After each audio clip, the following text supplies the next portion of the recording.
کرتی ہیں ہستونیست کی کہ ہستونیست کے ساتھ مختلف کلاسیں اور اسٹڈی سرکلز کرتے رہے ہیں. ان کا منطق الطیر کا بہت پاپولر رہا. سال سے زیادہ ہو گیا, شاید 2 سال پہلے ہوا تھا.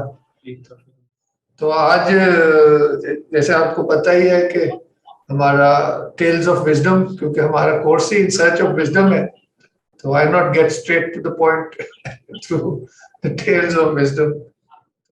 شیخ سعدی کا ایک خاص مقام ہے اس سارے معاملے میں. کہہ لیجیے کہ ایک سویلائزیشنل شخصیت ہے, چھوٹی موٹی شخصیت نہیں ہے, پوری ایک تہذیب کی بنیاد ہے. تو یہ مدعا ہے. اس سے ڈاکٹر صاحب جواد اللہ صاحب, اوور ٹو یو. بہت شکریہ سب دوستوں کو, السلام علیکم. اور ایک بار پھر تیمور صاحب کا ہستونیست کا بہت شکریہ, انہوں نے موقع دیا. امید ہے میری آواز سب تک صحیح آ رہی ہوگی. آواز میں کوئی دقت ہو, کسی کو دشواری ہو تو ضرور مجھے بتا دیجیے گا, کیونکہ میرا فاصلہ شاید سسٹم سے تھوڑا سا زیادہ ہے. مجھے آپ سب دوستوں سے ملاقات کر کے بہت خوشی ہو رہی ہے. آپ لوگوں کی اجازت سے بغیر اس کے کہ وقت کو ضائع کیا جائے, ہم براہ راست موضوع پہ آتے ہیں. اس سے پہلے کہ میں اپنی طرف سے کچھ کہنا شروع کروں, میرا خیال ہے ہم حضرت سعدی کی زبان سے ابتدا کرتے ہیں, انہی کے کلام سے ابتدا کرتے ہیں, جو کہ ایک دعا بھی ہے, تعلیم بھی ہے, جس میں تزکیہ بھی ہے, اور جو کسی بھی شعبے میں, کسی بھی علم کی ابتدا میں ایک طالب علم کو کس نیت کے ساتھ اور کس طریقے کے ساتھ جانا چاہیے, جو ہماری روایات رہی ہیں علم کی, جو کہ ایک ہماری پوری فلسفی آف علم ہے, روایتی ہمارے جو بزرگ ہیں ان کی. اور جیسے تیمور صاحب بالکل بجا فرما رہے تھے کہ سعدی کوئی معمولی شخصیت نہیں ہے, وہ خود ایک پوری تہذیب ہے. اسلامی تہذیب کا, خاص طور پر عرب ایرانی تہذیب کا جو عروج ہے, اس زمانے کی پیداوار ہیں. یہ ایک معمولی زمانہ نہیں ہے. آپ کے دور میں بہت بڑی بڑی شخصیات, میں اس پہ بعد میں آؤں گا. پہلے ہم کریمہ سے ہی ابتدا کرتے ہیں, شروع کرتے ہیں ابتدائی اشعار سے, جو کہ بڑی پرانی روایت ہے. مدارس میں دینی طالب علم, کس زمانے میں یہ تفریق نہیں ہوا کرتی تھی دینی اور دنیاوی علوم کی.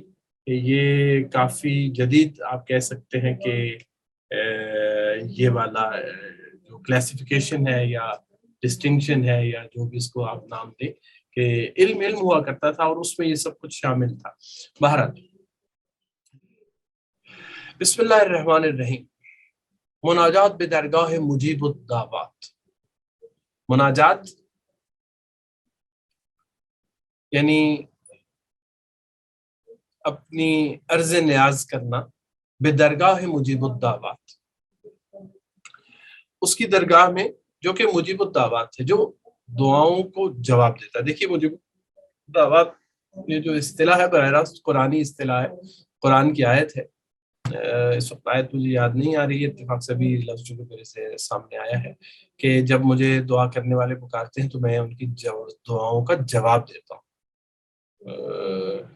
تو مجیب الدعوات وہ جو کہ دعاؤں کا جواب دینے والا, اجابت کرنے والا. کریمہ بے بخشای بر حال ما کہ ہستم اسیر کمند ہوا. کریمہ, کریم کرم کرنے والا. ہمارے اردو میں لفظ ذرا بہت عام استعمال ہونے کی وجہ سے اس کی کچھ اہمیت ختم ہو گئی ہے. کرامت ایک بہت بڑی صفت ہے, کرامت ایک بہت بڑی صفت ہے, اور اس کی وضاحت کے لیے کوئی میرے جیسا نالائق آدمی شاید اس لفظ کی وضاحت نہ کر سکے کہ جب ہم کہتے ہیں کہ فلاں آدمی کریم ہے یا خدا کی ذات کریم ہے تو اس کا کیا مطلب ہے. کرم کرنے والا, کریم, کرامت, اس میں بہت کچھ آ جاتا ہے. یہاں تک کہ وہ لوگ جو کہ دشمنی کریں, جو کہ مخالفت کریں, جو کہ گالیاں دیں, ان کے اوپر بھی کرم کیا جاتا ہے. کریم وہ ہوتا ہے, یہ سخاوت سے, رحمت سے ذرا 2 ہاتھ مزید آگے کا درجہ ہے. کریمہ بے بخشای بہرحال ما. اور پھر آپ کو معلوم ہی ہے کہ حکم ہے کہ خدا کو اس کے خوبصورت ناموں سے پکارو. تو کریم بھی خداوند کریم کے خوبصورت ترین ناموں میں سے ایک نام کریم ہے، کیونکہ ہمیں حکم دیا گیا ہے کہ اس کو اس کے اچھے ناموں سے پکارو۔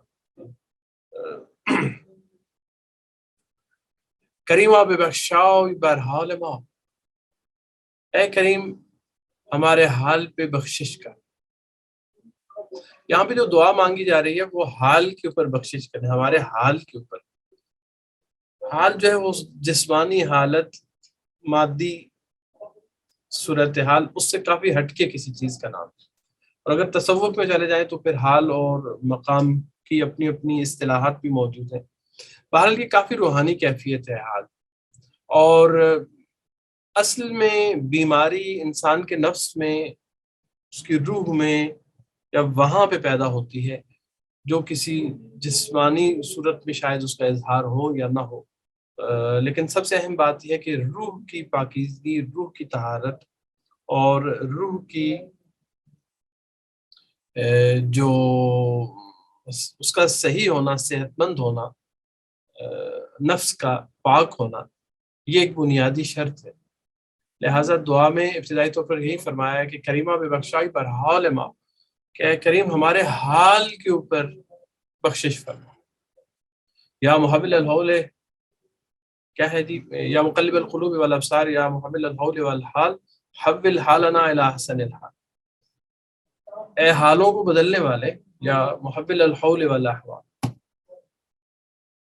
اے حول کے ہمارے آس پاس کے اور ہمارے حال کو دونوں کو بدلنے والے، حول حالنا الی احسن الحال، ہمارے حال کو بہترین حال میں بنا، تبدیل کر۔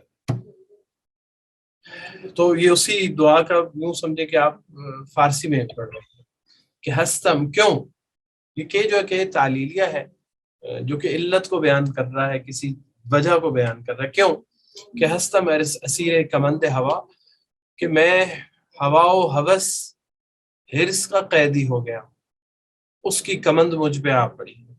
کمند آپ کو معلوم ہے کہ شکار کے لیے جو استعمال ہوتی تھی۔ آپ نے اگر یہ کاؤ بوائز کی فلم وغیرہ دیکھی تو اس میں شکار کرنے کے لیے وہ جو رسی گھما کے پھینکتے ہیں اور پھر اسے کھینچتے ہیں، تو میرا خیال اسی کو کمند کہتے ہیں۔ کس چیز نے شکار کر لیا میرا؟ ہوا، ہوس، ہرس، اس نے، جو کہ بہت بڑی رکاوٹ ہے۔ اس لیے اب تیرے کرم کی درخواست ہے، ایسی حالت میں نہ داریم غیر از تو فریاد رس، تیرے سوا تو کوئی ہماری ان صداؤں کو، ان فریادوں کو سننے والا نہیں، اور کوئی نہیں ہے جس تک ہماری آواز ہے۔ تو ہی آسیان را خطا و بخش و بس، تم ہی تو ہو جو گناہگاروں کی خطاؤں کو بخشتے ہو، اور تم ہی کافی۔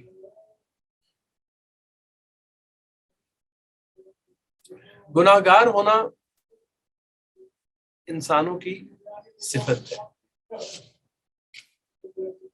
خدا نے اپنے تمام انبیاء جو کہ ہدایت کے لیے بھیجے، وہ نیک لوگوں کے لیے نہیں بھیجے، گناہگاروں کے لیے، ان سے محبت کی وجہ سے۔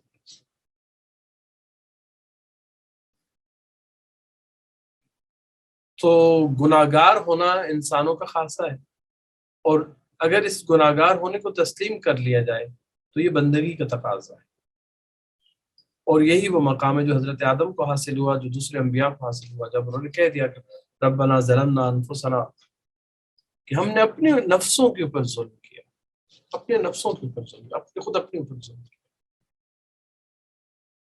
تو پھر اجابت ہوئی اس کی طرف سے۔ تو یہ انبیاء کا طریقہ ہے کہ اپنے نیکیوں کو نہیں، اپنی خوبیوں کو نہیں، اپنے گناہوں کو اس کے سامنے لے کر جاؤ کہ میں یہ لا سکا ہوں، میرے پاس کوئی نیکی نہیں تھی، ایسی کوئی اچھا کام نہیں تھا جو تیری بارگاہ میں لا سکوں، تیرے شایان شان ہو، میں بندہ ہوں، گناہگار ہوں، تو میں گناہ ہی لے کے آ سکتا ہوں، میرے ان گناہوں کو بخش۔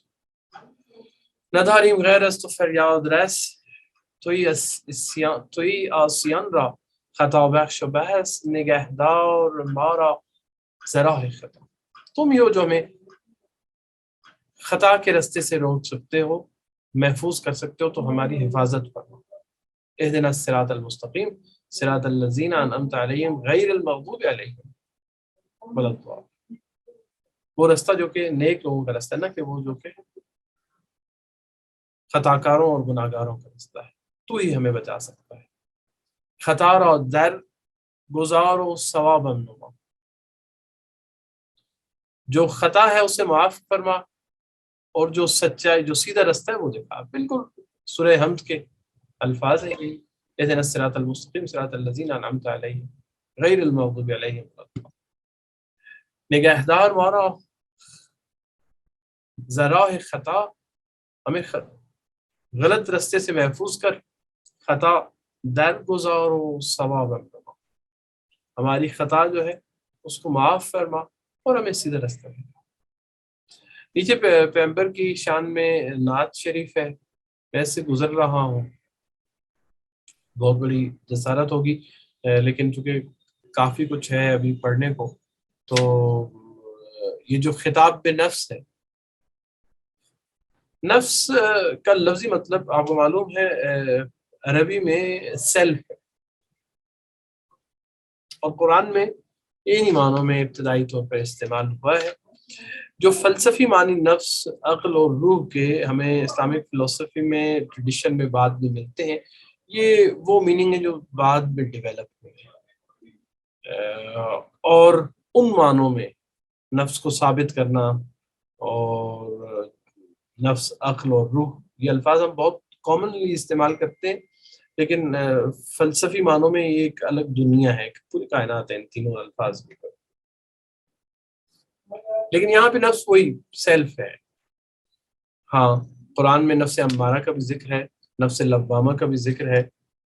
اسی طرح نفس کی علماء اخلاق میں 5 اقسام میں اس کو کیٹیگرائز بھی کر کے رکھا ہوا ہے. نفس مطمئنہ بھی ہے جس کا قرآن میں ذکر ہے، جو اس کی سب سے خوبصورت صورت ہے کہ اگر آپ وہی جو نفس امارہ ہے اس کے اوپر قابو پا لیا جائے، وہ لوامہ ہو جائے، یعنی آپ کو ملامت کرنا شروع کر دے. جب آپ غلط کام کریں تو آپ کو اندر سے بتائے کہ نہیں غلط ہے. جیسے قرآن نے فرمایا کہ وہ انسان جو ہے اپنے نفس میں بصیرت ہے، اس کے اندر میں ایک ہدایت کا سلسلہ ڈال دیا گیا ہے، اور جو انبیاء ہیں وہ صرف اسی کو چھیڑنے آتے ہیں، انہی نفوس کو چھیڑنے آتے ہیں. ہدایت ہمارے اندر موجود ہے پہلے سے. خطاب نفس، 40 سال عمر عزیزت گذشت، تیری عمر کے 40 سال گزر گئے. مزاج تو از حال طفلی نگشت، لیکن تیرا مزاج اس بچپنے سے نہیں نکلا، بچپنا ہی ہے. بہت ساری غلطیاں جو ہمارے بچے کر رہے ہوتے ہیں یا ہم بچپن میں خود کرتے رہے ہیں، بڑے ہو کے ہمیں وہ غلطیاں نہیں لگتی ہیں، ان پہ ہنسی آتی ہے اور حماقت بھی لگتی ہے، لیکن اس وقت ہم بڑا اس کو کارنامہ سمجھ رہے ہوتے ہیں کہ یہ کرتے. تو حقیقت یہ ہے کہ ہم اس بچپنے کا شکار رہتے ہیں بعد میں. صرف ڈیپینڈ کرتا ہے کہ آپ کس ہورائزن سے دیکھ رہے ہیں، کہاں سے بیٹھ کے دیکھ رہے ہیں. مزاج تو ازحاء طفلی نگشت، تو تیرا بچپنا نہیں ختم ہوا. 40 سال گزر گئے. 40 سال جو ہے وہ عمر کی، بلوغت کی اور عقل کی تکمیل کی عمر کہی جاتی ہے، جب انسان کے سارے قوا مکمل طور پر جو گروتھ اس کا پروسیس پورا کر چکے ہوتے ہیں. تو کوئی بھی انسان جو ہے 40 سال میں آ کے اس کی صحیح فکری اور عقلی اور اس بلوغت کا وقت شروع ہوتا ہے.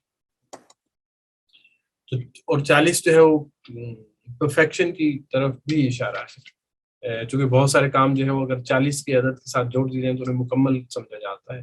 40 روز تک عبادت کرنا ایک سائیکل جو ہے وہ پورا ہو جاتا ہے.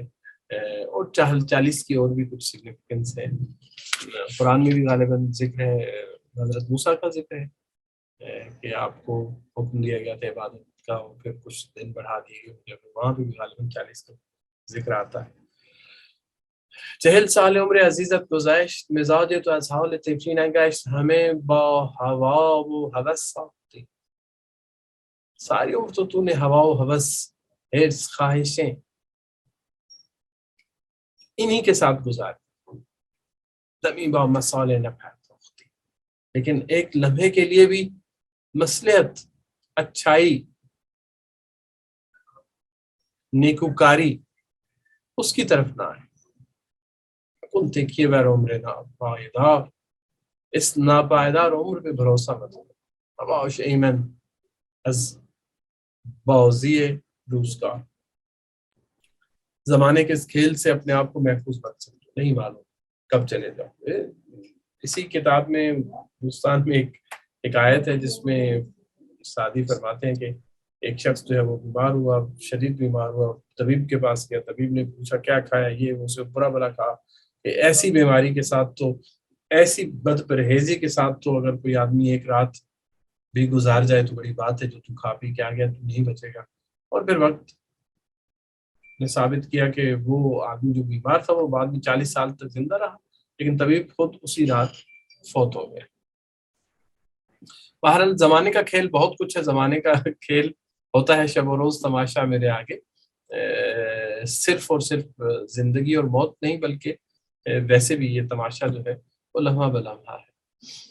جہاں صاحب ایک کامنٹ کرنا چاہ رہا تھا. Please please. میں یہ بات شیئر کرنا چاہ رہا تھا کہ یہ کتاب ہے کہ 16 پیجز کی ہے اور یہ کریمہ سے جو شروع ہوتی ہے، اس سے بچے کو فارسی سکھاتے تھے. آج بھی مدرسے میں یہ اس سے فارسی سکھاتے ہیں، برکت کے لیے اس سے شروع کرتے ہیں. تو آپ یہ سوچئے کہ 8 سال کے بچے کو یا 9 سال یا 7 سال کے بچے کو کس چیز سے شروع کرایا جا رہا ہے. تو یہ بھی ایک سوچنے کی بات ہے. تو میرے استاد نے بھی کہا کہ برکت کے لیے ہم اسی سے شروع کریں گے. بریلوی مدرسے کے فارغ تھے، موچی گیٹ میں ہے. اچھا، یہ ایک روایت دیکھیے ہمارے وقت تک چل رہی ہے، اور جو جیسے آپ نے کہا کہ پوری تہذیب کا جو ایک بنیاد ہے وہ اس میں فراہم ہوتی ہے. بچے کی تعلیم ہی اس سے شروع ہو رہی ہے. بالکل. جس تہذیب کی بات ہو رہی ہے، سعدی کے زمانے میں، جو کہ اسلامی تاریخ میں 7ویں ہجری قمری کا زمانہ ہے، غالباً اسی صدی کی 7ویں صدی کی ابتدا میں شیخ سعدی جو ہیں ان کی ولادت ہوئی.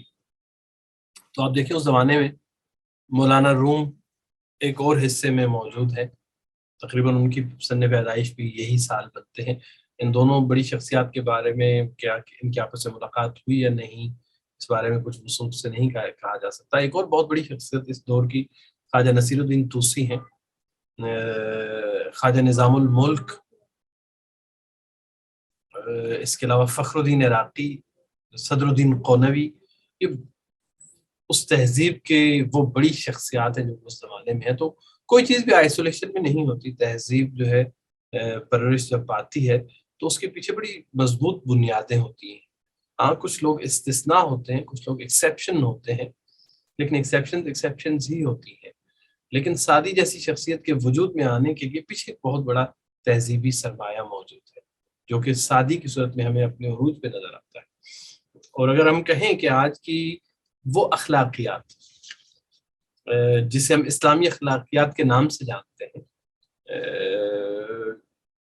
وہ وہی اخلاقیات ہیں جو سعدی نے بیان کی اپنی کتابوں میں. یہ وہ اخلاقیات کے گو کہ خود اخلاقیات اتنا بڑا سبجیکٹ ہے کہ اس کے اوپر قدیم یونان سے لے کر اور جدید دور تک آج بھی لکھا جاتا رہا ہے، اور اس کو بہت سیریس لیا گیا ہے. philosophy of ethics, philosophy of morality, moral values، اس کے اوپر اتنا کچھ لکھا گیا ہے اور آج تک یہ بحثیں جاری ہیں. اسی دور میں جب سعدی موجود ہے تو خواجہ نصیر الدین طوسی نے اخلاق ناصری جیسی بڑی فلسفیکل ٹیکسٹ لکھا اسی موضوع پہ، اخلاقیات پر. یہ سعدی کا کمال ہے کہ انہوں نے انتہائی سادہ، انتہائی اعلیٰ زبان میں، یہ کمال بھی سعدی کا ہی ہے، انتہائی سادہ اور انتہائی اعلیٰ.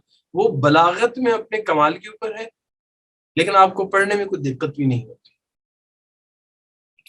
اس میں وہ اعلیٰ مضامین، وہ اعلیٰ اخلاقیات جو انہوں نے اپنے اس تہذیب کے سرمایے سے جو ان کو میراث میں ملی تھی ان کو انہوں نے بیان کیا. اور دلچسپ بات ہے کہ بادشاہوں کے دربار میں رہے، لیکن نصیحت اور واعظ سے ہمیشہ کام لیا.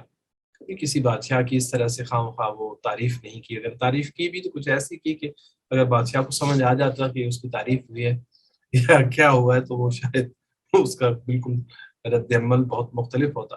سعدی کے در ایام سعد ابن زنگی پہ بود، سعدی کی بلاغت ربود در ایام سعد ابن زنگی پہ بود، کہ سعدی جس نے بلاغت میں یہ مقام حاصل کر لیا، لوگوں کو پتہ چلے کہ یہ سعد ابن زنگی کے زمانے میں تھا.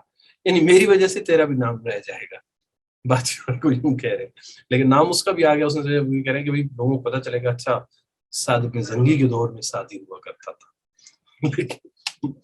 تو یہ، اور پھر نصیحت ہمیشہ حق بات، حق گوئی، طاقت کے سامنے، اقتدار کے سامنے جو سچائی ہے اس کا بیان کرنا. ہم اگر دوستوں میں سے یہاں تک کوئی بات ہے، تھوڑا 2 منٹ، ایک آدھ منٹ ہم اس سے بات کر سکتے ہیں. دوستوں کو سوال اگر کوئی ہو اور مجھے اگر اس کا کوئی جواب آتا ہوا تو ہم بات کر سکتے ہیں، پھر ہم تھوڑا سا آگے بڑھ سکتے ہیں اور ہم براہ راست کچھ شیخ کی کتابوں میں سے، خاص طور پر میرے ذہن میں ایک آج بوستان میں سے کچھ چیزیں پڑھیں گے. جی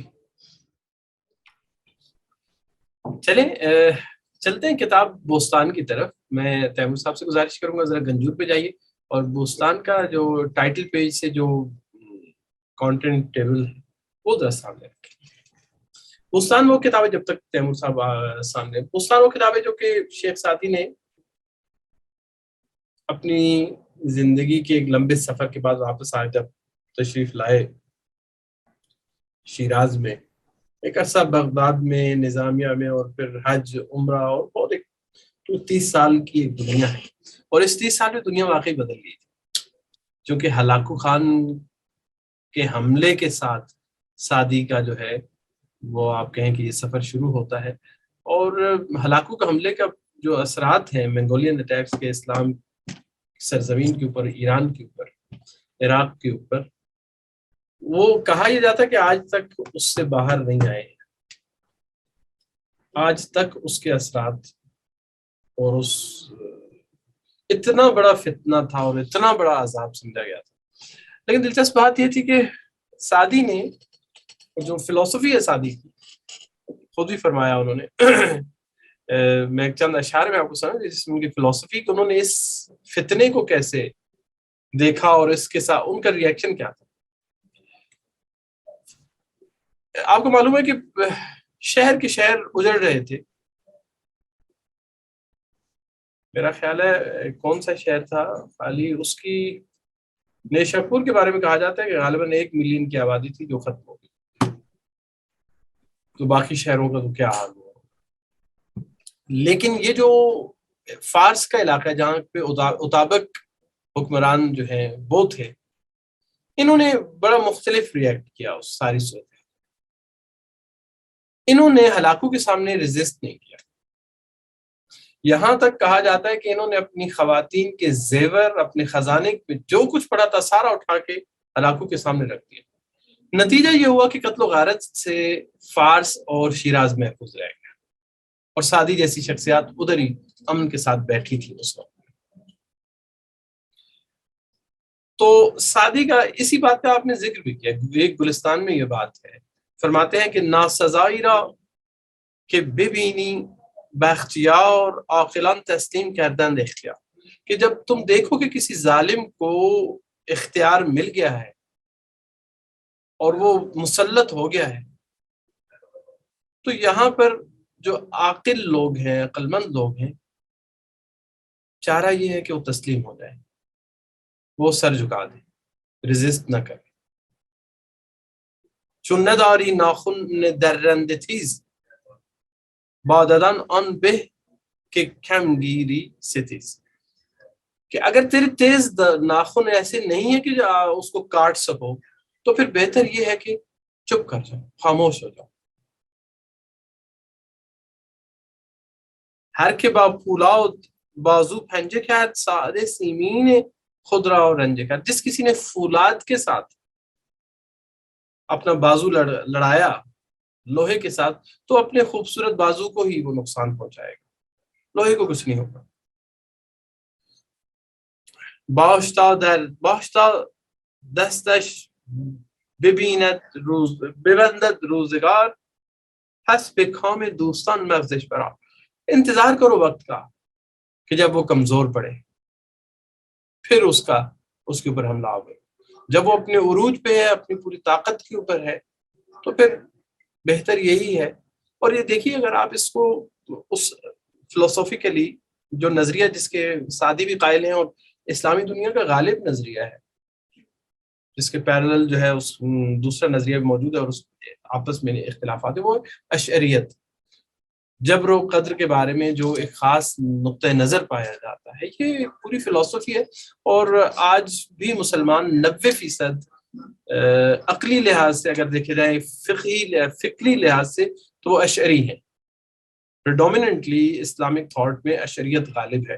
اب میں اس بحث میں اس وقت پڑھنا نہیں چاہتا چونکہ دوستوں کو مجھ سے بہتر پتہ ہوگا، میں ایسے ہی کھاؤں، میں صرف اشارہ کر رہا ہوں. سعدی عقائد کے لحاظ سے اشعری ہیں، عقیدے کے لحاظ سے. فقہی لحاظ سے شافعی ہے، فقہی لحاظ سے شافعی ہے. تو وہ عقائد جو اچھا، اور یہ وہ زمانہ ہے، میں نے کہا کہ ایک طرف تو تہذیب کا عروج ہے جس نے سعدی جیسی شخصیات کو پیدا کیا، لیکن ساتھ ہی یہ عروج جو ہے ایسے لگتا ہے جیسے آپ اپنے اس میکسیمم پوائنٹ کو ٹچ کر گیا تھا. اس کے بعد زوال شروع ہوتا ہے اور منگولین اٹیکس، اور اس کے بعد ویرانی، اور وہ شاید اپنے اس میکسیمم کو پہنچ چکا تھا. تو معتزلہ، آپ کو معلوم ہے کہ معتزلہ کے پیروکار آج بھی عالم اسلام میں موجود ہیں، لیکن ان کی تعداد کم ہے. عالم اسلام کا جو غالب سواد اعظم کا جو نقطہ نظر ہے وہ اشعری ہی ہے، وہی جو کہ سعدی کا تھا، جو بہت سارے ہمارے بزرگوں کا، مولانا کا اگر دیکھیں ان کا بھی یہی ہے. آپ حافظ کی طرف چلے جائیں، ان کا بھی بڑی بڑی شخصیات. دوسری طرف بھی کم لوگ نہیں بیٹھے، اس طرف بھی وہاں پہ ابن سینا ہے، اس طرف اگر آپ دیکھیں وہاں پہ خواجہ نصیر الدین طوسی جیسی شخصیت بیٹھی ہوئی ہے، کم وہ بھی نہیں. کوئی غلط اور صحیح والی بحث نہیں ہے، نہ میری اوقات ہے کہ میں کہوں کہ کون غلط ہے کون صحیح ہے. ہر ایک کی اپنی عقل اور فہم اور اس کے مطابق ان کے دلائل موجود ہیں. ایک فلسفیکل مطلب وہ ہے، بحث ہے، جس کے حق میں دلائل زیادہ ہیں آپ خود وہی اختیار کر سکتے ہیں. آپ کے سامنے کھلی ہے بوستان، ذرا دیکھیے تو 10 ابواب ہیں اس کے سامنے. سب سے پہلے تو خداوند کریم کی حمد ہے. جو دوسرا باب ہے، یہ باب ہے کس میں؟ باب اول، سوری، پہلے مقدمہ پھر باب اول جو ہے وہ ہے در عدل و تدبیر و رائے. عدل، تدبیر سے مراد یہاں پہ مینجمنٹ، رائے سے مراد یہاں پہ فیصلہ کرنا، یعنی حکومت. اور اس باب میں میرے پاس وقت نہیں ہوگا، نہ ہی ہم اس کو چھیڑ سکیں گے، آپ خود ضرور پڑھیے گا اس کو. اور ہمارے تو استاد حکم دیتے تھے، میں نے تو کبھی ان کا حکم پورا کر نہیں سکا. وہ فرماتے یہ تھے کہ گلستان اور بوستان جو ہے اور قرآن کریم، یہ وہ کتابیں جو آپ لوگوں کو زبانی حفظ ہونی چاہیے. اپنے اوپر جبر کریں جو بھی کریں، وہ یہ فرماتے تھے کہ آپ کو قرآن شریف اور گلستان اور بوستان جو ہے یہ حفظ ہوتا ہے. اتنا پڑھیں کہ آپ کو حفظ ہو جائے. تو اچھا، اس میں ڈپلومیسی کے اصول، جوڈیشری کے اصول اس باب کے اندر آپ کو ملیں گے. اور پھر یہ کہ کس طرح سے دانش اور حکمت کے ساتھ امور مملکت کو چلایا جائے، اور کون سی غلطیاں ہیں جو تباہی کا باعث بنتی ہیں حکومتوں کی، معاشروں کی، اور ان غلطیوں سے کیسے بچا جا سکتا ہے. بادشاہ کا اخلاق کیا ہونا چاہیے، اس کو اپنے ساتھ کیسے لوگ رکھنے چاہیے، ڈپلومیسی کے کیا اصول ہیں، کن لوگوں کو کہاں پہ ڈپلومیٹ بنا کے، یہ سارا کچھ لکھا ہوا ہے. یقین ہے یہ مطلب پہلا باب آپ کھولیں، آدمی حیران ہو جاتا ہے اس آدمی کی دانش کے اوپر اور اس بینش کے اوپر. دوسرا باب جو ہے وہ باب احسان ہے. تیسرا باب جو ہے عشق و شور و مستی. ہمارے استاد ڈاکٹر مظاہر مصفہ صاحب جب اس باب پہ پہنچے تو کتاب ایک طرف رکھ دیتے تھے، زبانی پڑھنا شروع کر دیتے تھے. خوشا وقتی شوری دگان غمش، یہاں سے شروع کرتے تھے اور پڑھتے جاتے تھے. تیسرا باب تواضع ہے. چوتھا باب تواضع ہے. باب پنجم رضا، جو رضا پہ راضی ہیں وہ ان کو دعاؤں کی کیا ضرورت.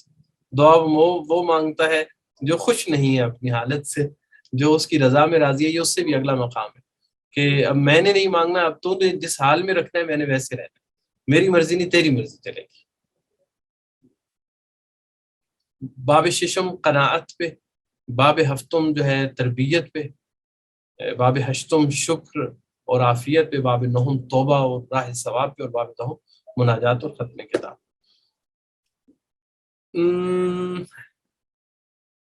ایک حکایت ہے باب رضا، باب تواضع پہ جائیں گے. باب تواضع،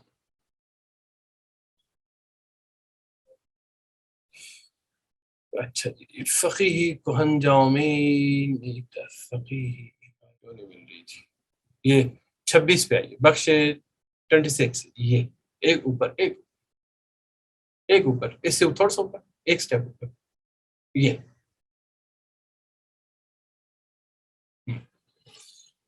ذرا دیکھیں، پڑھتے ہیں چلیں ساتھ ساتھ پھر اگر کچھ. قضی علیہ السلام قلعی سخت داشت که گردن به البند برمی فراشت. تشبیح دینا سادی پہ ختم ہے. قضی علیہ السلام ایک بادشاہ تھے، کہتے ہیں ان کے ایک قلعہ تھا ان کے ملکیت میں، سٹیڈل کیا کہتے ہیں اس کو آپ، جو قلعے بنائے جاتے ہیں محفوظ مقامات، کہ گردن بے البند برمی فراشت، کہ اس کی گردن، البند ایک پہاڑ کی چوٹی کا نام ہے، کہ اس کی گردن جو تھی وہ البند کی چوٹی سے بھی اوپر تھی، وہ اونچا پہاڑ کے اوپر محفوظ ترین مقام پہ بنایا گیا. نہ اندیشے از کس، نہ حاجت پہ ہیچ، نہ کسی کا ڈر. پہاڑ کی چوٹی کے اوپر بڑا سا گھر، یہاں پہ کوئی نہیں آ سکتا. نہ اندیشے از کس، نہ حاجت پہ ہیچ، نہ تو کسی کا خوف نہ کسی کی ضرورت، سب کچھ اندر موجود.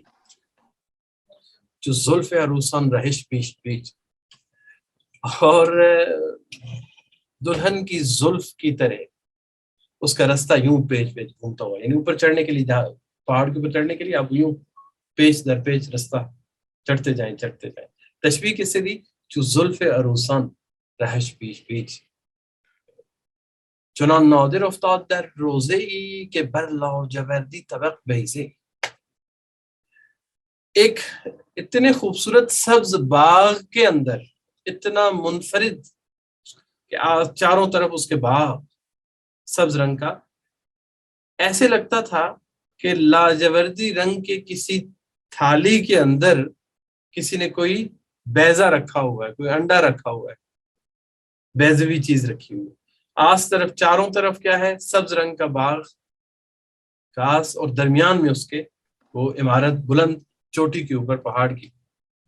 شنیدم کے مردی مبارک حضور بے نزدیک شاہ آمد از راہ دور. میں نے سنا کہ ایک مردی مبارک حضور، ایک مبارک شخص جس کا آنا بہت سعادت مندی کا باعث تھا، جس کا وجود بہت سعادت مندی کا باعث تھا. بے نزدیک شاہ آمد از راہ دور، یہ کون شخص ہے جو کہ بادشاہ کے پاس بہت دور کسی رستے سے پہنچا؟ کون ہے یہ شخص؟ حقائق شناسی جہان دیده‌ای، هنرمندی آفاق گردیده‌ای، بزرگی زبان آوری کاردان، حکیمی سخنگوی بسیار دان. ساری صفات اس کی نا 4 شعروں میں 4 لائنوں میں دیکھیں، یہ سادی کا کام ہے جو کر سکتے، صرف اور صرف ایڈجیکٹیوز. حقائق شناسی جہان دیده‌ای، هنرمندی آفاق گردیده‌ای، بزرگی زبان آوری کاردان، حکیمی سخنگوی بسیار دان. بزرگ، زبان آور، اہل بلاغت، کاردان، کام کو جاننے والا، حکیم، دانش رکھنے والا، سخنگو، خوبصورت خطاب کرنے والا، بسیار دان، زیادہ علم رکھنے والا، ہنرمند یعنی اہل ہنر، آفاق گردیدے جس دنیا گھوما ہوا، جہاں بزرگی زبان آوری کاردان، حقائق شناسی جہاں ہاں حقائق شناسی، حقائق کو جاننے والا، جو حقیقتوں کو جانتا، جہان دیدے، جہاں کا یہ ساری اس شخصیت کو بیان کر دیا کہ وہ کون ہے. کوئی نام نہیں بتایا کون ہے، لیکن اس کی ساری شخصیت بتا دی کہ وہ کون ہے. اور کمال ہے اس شخص کا. یہ کمال فردوسی کو بھی حاصل ہے, اسی طرح سعدی کے اندر بھی یہ اپنی انتہاؤں کو چھوتی ہے یہ بات, کہ جب آتے ہیں تو ایک لائن کے اندر کتنی باتیں بیان کر جاتے ہیں. غزل گفت چندین که گردیده‌ای چنین جای محکم دیگر دیده‌ای. غزل نے کہا کہ اتنا جو گھومے پھرے ہو, ایسی بھی جگہ دیکھی تم نے, یہ والا گھر بھی دیکھا ہے, ایسا مقام بھی کسی کا پایا تم. بخندید کہ این قلعه خرم است. مسکرایا وہ شخص, کہا کہ ہاں بہت اچھا ہے, ولیکن نپندارمش محکم است, لیکن میرا نہیں خیال کہ وہ بہت مضبوط ہے. اب ہر چیز کا اعتراض کیا جا سکتا تھا, یہ والا اعتراض بالکل نہیں کیا جا سکتا قلعے کے اوپر کہ مضبوط نہیں. قلعے کی پہلی شرط یہ ہوتی ہے کہ مضبوط ہونا چاہیے, تو جو اس کی سب سے بنیادی ریکوائرمنٹ ہے اس نے اسی کو فارغ کر دیا کہ یہی پوری ہے. ایک اور جگہ بھی ایک اور حکایت بہت خوبصورت فرماتے ہیں, مجھے یاد آ گئی ہے. کہتے ہیں کہ اسی طرح کسی گھر میں گیا, کوئی شخص, اسی نے بہت شاندار گھر بنایا, بہت مضبوط ہر طرح سے. تو ایک آدمی آیا, اس کو بلایا گیا, دیکھا اس نے, تو اس نے کہا ہاں گھر تو بہت اچھا ہے, لیکن مجھے اس میں دراڑ نظر آ رہی ہے. اچھا دراڑ نظر آ رہی ہے, اتنا بڑا کریک ہونا گھر کے اندر اس شاندار گھر میں بہت بڑی خامی ہے. کہتے ہیں ہاں وہ دراڑ ہے جس سے اسرائیل داخل ہوگا اور تمہاری جان لے لے گا. وہ اگر بند کر لیتے نا کہیں سے تو پھر تو کیا بات تھی اس کا بھی. اگر وہ نہیں بند کر سکے تو پھر جتنا مرضی اس کو مضبوط بنا لو, کیا فرق پڑنا. غزل گفت چندین که گردیده‌ای چنین جای محکم دگر دیده‌ای. غزل نے کہا کہ اتنا جو گھومے پھرے ہو, ایسی جگہ بھی دیکھی ہے تم نے. بخندید کہ این قلعه خرم است. مسکرایا اور کہا کہ ہاں ہے تو بہت خوبصورت قلعہ, ولیکن نپندارمش محکم است, لیکن میرا نہیں خیال کہ کوئی مضبوط چیز ہے. نہ پیش از تو گردن کشان داشتن, کیا تم سے پہلے مغرور لوگ اس میں نہیں رہے ہیں. دمی چند بودند و بگذاشتن, کچھ لمحے یہاں پہ رہے اور پھر سے چھوڑ کے چلے گئے. نہ بعد از تو شاہان دیگر برند, کیا یہ نہیں ہے کہ تیرے بعد کوئی اور آگے اس کو لے گا. درخت امید تھوڑا برخورند, تیری امیدوں کے درخت کا پھل وہ کھائیں گے. تم جو امیدیں لگا کے بیٹھے ہو کہ میں یہ کروں گا, پھل کسی اور نے کھانا. زدوران مل کے پدر یاد کن, اپنے باپ سے جو تمہیں ملی یاد کرو اس کو, جو جائیداد ملی, جو کچھ اس سے حاصل کیا. دل از بند اندیش آزاد کن, اپنے دل کو ان خیالوں سے ذرا کھولو. کن خوش فہمیوں میں, کن غلط فہمیوں میں مبتلا ہو, اپنے دل کو کھولو ذرا.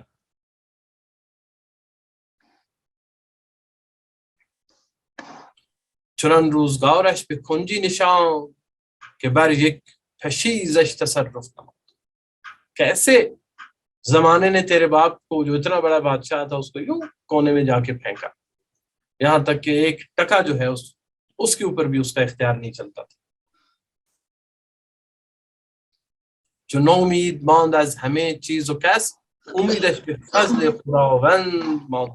جب ہر طرف سے مایوسی ہو گئی تھی تیرے باپ کو, امید صرف ایک ہی تھی, اور خدا کا فضل. خدا کا فضل ہو تو ہو, ورنہ کچھ کسی کام آنے کا نہیں. بڑے مرد ہوشیار دنیا خساس, جو ہوشیار ہے, جو مغرور نہیں ہے. ہوشیار کا اگر دوسرا اینٹونیم نکالا جائے تو وہ مغرور ہے. مغرور تکبر بھی ہے, اور مغرور وہ ہے جو دھوکہ کھا گیا, ڈیسیوڈ, جو دھوکہ کھا گیا ہے. دارالغرور کہا گیا نا, دنیا دھوکہ دے جاتی ہے, بندہ سمجھتا کہ پتہ نہیں کیا چیز ہے. چنان روزگارش به کنجی نشان که بر یک پشیزش تصرف نمان, چون امید ماند از همه چیز و کس, امیدش به فضل خدا ماند و بس. بر مرد ہوشیار دنیا خس است. ہوشیار کے لیے, آگاہ کے لیے, جس کا دل زندہ ہے, جس کو پتہ ہے, اس کے لیے دنیا خس و خاشاک ہے, تن کا ہے, کچھ بھی نہیں ہے. اس کی حیثیت ہی کوئی نہیں ہے کہ ہر مدتی جاؤ یہ دیگر کا ساس, کہ ہر لمحہ یہاں پہ تو لوگ جگہ چھوڑ رہے ہیں, نئے آ رہے ہیں, پچھلے جا رہے ہیں, تو اس کی حیثیت کی ہے. چنین گفت شوریده‌ای در عجم